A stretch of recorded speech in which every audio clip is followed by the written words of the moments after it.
নমস্কার অডিয়েন্স, আমি পূজা। গত সোমবার আপনারা শুনেছিলেন চতুর্থ খণ্ডের প্রথম পরিচ্ছেদ। আজকে শুনবেন দ্বিতীয় পরিচ্ছেদ। পুরোটা শুনবেন, কেমন লাগলো জানাবেন। ভালো লাগলে সাবস্ক্রাইব করুন আমার YouTube channel Little Prince Pinu. Shaibalini সাঁতার দিয়া চলিল, রুধির স্রোত বদন মধ্যে প্রবেশ করিতে লাগিল। মহাকায় পুরুষ তাহার সঙ্গে সঙ্গে রুধির স্রোতের উপর দিয়া পথব্রজে চলিলেন, ডুবিলেন না। শুরু হচ্ছে চতুর্থ খণ্ডের দ্বিতীয় পরিচ্ছেদ। শৈবলিনী কি করিল? মহা অন্ধকারময় পর্বত গুহা, পৃষ্ঠচ্ছেদী উপলসজ্জায় শুইয়া শৈবলিনী। মহাকায় পুরুষ শৈবলিনীকে তথায় ফেলিয়া দিয়া গিয়াছেন। ঝড় বৃষ্টি থামিয়া গিয়াছে, কিন্তু গুহা মধ্যে অন্ধকার, কেবল অন্ধকার। অন্ধকারে ঘোরতর নিঃশব্দ। নয়ন মুদিলে অন্ধকার, চক্ষু চাহিলে তেমনিই অন্ধকার। নিঃশব্দ, কেবল কোথাও পর্বতস্থ রন্ধ্রপথে বিন্দু বিন্দু পারি। গুহাতলস্থ শিলার ওপরে পড়িয়া ক্ষণে ক্ষণে টিপটাপ শব্দ করিতেছে। আর যেন কোনো জীব, মনুষ্য কি পশু কে জানে, সেই গুহা মধ্যে নিঃশ্বাস ত্যাগ করিতেছে। এখানে শৈবলিনী ভয়ের বশীভূতা হইলেন। ভয় তাহাও নহে, মনুষ্যের স্থির বুদ্ধিতার সীমা আছে। শৈবলিনী সেই সীমা অতিক্রম করিয়াছেন। শৈবলিনীর ভয় নাই, কেননা জীবন তাহার পক্ষে অবহনীয়, অসহনীয় ভার হইয়া উঠিয়াছিল। ফেলিতে পারিলেই ভালো। বাকি যাহা শোক, ধর্ম, জাতি, কুলমান সকলেই গিয়াছিল, আর যাইবে কি? কিসের ভয়? কিন্তু শৈবলিনী আশৈশব, চিরকাল যে আশা হৃদয়ের মধ্যে সযত্নে সঙ্গোপনে পালিত করিয়াছিল, সেই দিন বা তাহার পূর্বেই তাহার উচ্ছেদ করিয়াছিল। যাহার জন্য সর্বত্যাগিনী হইয়াছিল, এখনই তাহাও ত্যাগ করিয়াছে। চিত্ত নিতান্তই বিকল, নিতান্ত বল শূন্য। আবার প্রায় 2 দিন অনাশন, তাহাতে পথশ্রান্তি, পর্বতারোহণ শ্রান্তি, বাতা বৃষ্টিজনিত পীড়াভোগ। শরীরও নিতান্ত বিকল, নিতান্ত বল শূন্য। তাহার পর এই ভীষণ দৈব ব্যাপার। দৈব বলিয়াই শৈবলিনীর বোধ হইল, মানব চিত্ত আর কতক্ষণ প্রকৃতিস্থ থাকে। দেহ ভাঙিয়া পড়িল, মন ভাঙিয়া পড়িল। শৈবলিনী অপহৃত চেতনা হইয়া অর্ধনিদ্রা বিভূত, অর্ধ জাগ্রত অবস্থায় রহিল। গুহাতলস্থ উপলখণ্ড সকলে পৃষ্ঠদেশে ব্যথিত হইতেছিল। সম্পূর্ণরূপে চৈতন্য বিপুল হইলে শৈবলিনী দেখিল সম্মুখে এক অনন্ত বিস্তৃত নদী, কিন্তু নদীতে জল নাই। দুকুল প্লাবিত করিয়া রুধিরের স্রোত বহিতেছে। তাহাতে অস্থি, গলিত নরদেহ, মৃদণ্ড কঙ্কাল আদি ভাসিতেছে। কুম্ভীর আকৃতি জীব সকল চর্ম মাংসাদি বর্জিত, কেবল অস্থি ও বৃহৎ, ভীষণ উজ্জ্বল চক্ষুদয় বিশিষ্ট। ইতস্তত বিচরণ করিয়া সেই সকল গলিত সব ধরিয়া খাইতেছে। শৈবলিনী দেখিল যে মহাকায় পুরুষ তাহাকে পর্বত হইতে ধৃত করিয়া আনিয়াছে, সেই আবার তাহাকে ধৃত করিয়া সেই নদী তীরে আনিয়া বসাইল। সে প্রদেশে রৌদ্র নাই, জ্যোৎস্না নাই, তারা নাই, মেঘ নাই, আলোকমাত্র নাই, অথচ অন্ধকারও নাই। সকলই দেখা যাইতেছে, কিন্তু অস্পষ্ট।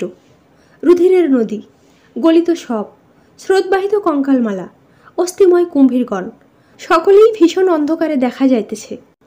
নদী তীরে বালুকা নাই, তৎপরিবর্তে লৌহসূচি সকল অগ্রভাগ ঊর্ধ্ব করিয়া রহিয়াছে।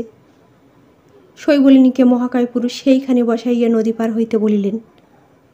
পারের কোনো উপায় নাই, নৌকা নাই, সেতু নাই। মহাকায় পুরুষ বলিলেন, সাঁতার দিয়া নদী পার হ, তুই সাঁতার জানিস, গঙ্গায় প্রতাপের সঙ্গে অনেক সাঁতার দিয়েছিস। শৈবলিনী ওই রুধিরের নদীতে কি প্রকারে সাঁতার দিবে? মহাকায় পুরুষ তখন হস্তস্থিত বেত্র প্রহারের জন্য উত্থিত করিলেন। শৈবলিনী সভয়ে দেখিল যে সেই বেত্র জ্বলন্ত লোহিত লৌহ নির্মিত। শৈবলিনীর বিলম্ব দেখিয়া মহাকায় পুরুষ শৈবলিনীর পৃষ্ঠে বেত্রঘাত করিতে লাগিলেন। শৈবলিনী প্রহারে দগ্ধ হইতে লাগিল।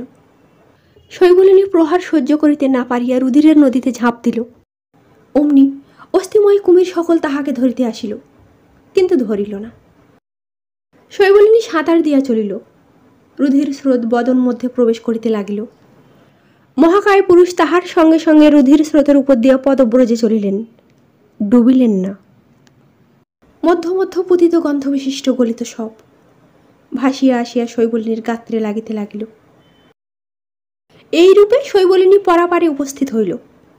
সেখানে কুলে উঠিয়া চাহিয়া দেখিয়া রক্ষা করো, রক্ষা করো বলিয়া চিৎকার করিতে লাগিল। সম্মুখে যাহা দেখিল তাহার সীমা নাই, আকার নাই, বর্ণ নাই, নাম নাই।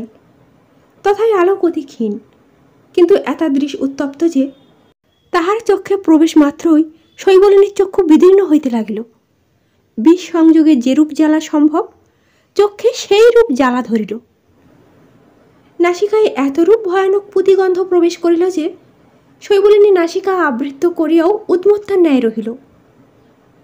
কর্ণে অতি কঠোর, কর্কশ, ভয়াবহ শব্দ সকল এককালে প্রবেশ করিতে লাগিল। হৃদয় বিতারক আর্তনাদ, পৈশাচিক হাস্য, বিকট হুঙ্কার, পর্বত বিদারণ, অশনিপতন, শিলাবর্ষণ, জলকল্লোল, অগ্নিগর্জন, মুহুর্মুহু ক্রন্দন সকল এককালে শ্রবণ বিদীর্ণ করিতে লাগিল। সম্মুখ হইতে ক্ষণে ক্ষণে ভীমনাদে এরূপ প্রচণ্ড বায়ু বহিতে লাগিল যে তাহাতে শৈবলিনীকে অগ্নিশিখার ন্যায় দগ্ধ করিতে লাগিল। কখনো বা শীতে শত সহস্র ছুরিকার আঘাতের ন্যায় অঙ্গ ছিন্ন ভিন্ন করিতে লাগিল। শৈবলিনী ডাকিতে লাগিল, প্রাণ যায়, রক্ষা করো। তখন অসহ্য পুতিগন্ধ বিশিষ্ট এক বৃহৎ কদর্য কীট আসিয়া শৈবলিনীর মুখে প্রবেশ করিতে লাগিল। শৈবলিনী তখন চিৎকার করিয়া বলিতে লাগিল, রক্ষা করো হে নরক, এখান হইতে উদ্ধারের কি উপায় নাই? মহাকায় পুরুষ বলছেন, আছে। স্বপ্নাবস্থায় আত্মকৃত চিৎকারে শৈবলিনীর মোহভঙ্গ হইল, কিন্তু তখনও ভ্রান্তি যায় নাই। পৃষ্ঠে প্রস্তর ফুটিতেছে। শৈবলিনী ভ্রান্তিবশে জাগ্রতেও ডাকিয়া বলিল, আমার কি হবে? আমার উদ্ধারের কি উপায় নাই? গুহা মধ্য হইতে গম্ভীর শব্দ হইল, আছে। এ কি? শৈবলিনী কি সত্যি নরকে? শৈবলিনী বিস্মিত, বিমুগ্ধ, ভীত চিত্তে জিজ্ঞাসা করিল, কি উপায়?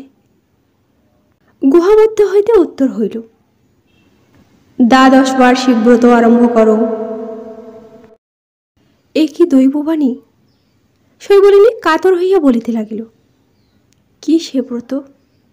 কে আমায় শিখাইবে? আমি শিখাইব। তুমি কে? ব্রত গ্রহণ করো। কি করিব? তোমারও চিনবাস ত্যাগ করিয়া আমি যে বসন দিই তাই করো। হাত বাড়াও। শৈবলিনী হাত বাড়াইল। প্রসারিত হস্তের উপর একখণ্ড বস্ত্র উপস্থিত হইল। শৈবলিনী তাহা পরিধান করিয়া পূর্ব বস্ত্র ত্যাগ করিয়া জিজ্ঞাসা করিল, আর কি করিব? তোমার শ্বশুরালয় কোথায়? বেদগ্রাম। সেখানে কি যাইতে হইবে? হাঁ, গিয়া গ্রাম প্রান্তে পর্ণকুঠির নির্মাণ করিবে, আর ভূতলে শয়ন করিবে, আর ফলমূল পত্র ভিন্ন ভোজন করিবে না, একবার ভিন্ন খাইবে না, আর জটা ধারণ করিবে, আর একবার মাত্র দিনান্তে গ্রামে ভিক্ষার্থে প্রবেশ করিবে। ভিক্ষাকালে গ্রামে গ্রামে আপনার পাপ কীর্তন করিবে। আমার পাপ যে বলিবার নয়। আর কি প্রায়শ্চিত্ত নাই? আছে। কি? মরণ। ব্রত গ্রহণ করিলাম। আপনি কে? শৈবলিনী কোনো উত্তর পাইল না। তখন শৈবলিনী সকাতরে পুনশ্চ জিজ্ঞাসা করিল, আপনি যেই হন জানিতে চাই না। পর্বতের দেবতা মনে করিয়া আমি আপনাকে প্রণাম করিতেছি। আপনি আরেকটি কথার উত্তর করুন, আমার স্বামী কোথায়? কেন? আর কি তাহার দর্শন পাইব না? তোমার প্রায়শ্চিত্ত সমাপ্ত হইলে পাইবে। 12 বৎসর পরে? 12 বৎসর পরে। এই প্রায়শ্চিত্ত গ্রহণ করিয়া কতদিন বাঁচিব, যদি 12 বৎসরের মধ্যে মরিয়া যাই? তবে মৃত্যুকালে সাক্ষাৎ পাইবে। কোনো উপায়েই কি তৎপূর্বে সাক্ষাৎ পাইব না? আপনি দেবতা, অবশ্য জানেন। যদি এখন তাহাকে দেখিতে চাও, তবে 1 সপ্তাহকাল দিবারাত্র এই গুহা মধ্যে একাকিনী বাস করো। এই সপ্তাহে দিবারাত্র কেবল স্বামীকে মনোমধ্যে চিন্তা করো, অন্য কোনো চিন্তাকে মনোমধ্যে স্থান দিও না। এই 7 দিন কেবল একবার সন্ধ্যাকালে নির্গত হইয়া ফলমূল হরণ করিও। তাহাতে পরিতোষকজনক ভোজন করিও না, যেন ক্ষুধা নিবারণ না হয়। কোনো মনুষ্যের নিকট যাইও না, বা কাহারও সহিত সাক্ষাৎ হইলেও কথা কহিও না। যদি এই অন্ধকার গুহায় সপ্তাহ অবস্থিত করিয়া সরল চিত্তে অবিরত অন্যমনা হইয়া স্বামী ধ্যান করো, তবে তাহার সাক্ষাৎ পাইবে। 8ম পরিচ্ছেদ এখানে শেষ হলো। কেমন লাগলো জানাবেন। ভালো লাগলে সাবস্ক্রাইব করুন আমার YouTube channel Little Prince Pinu.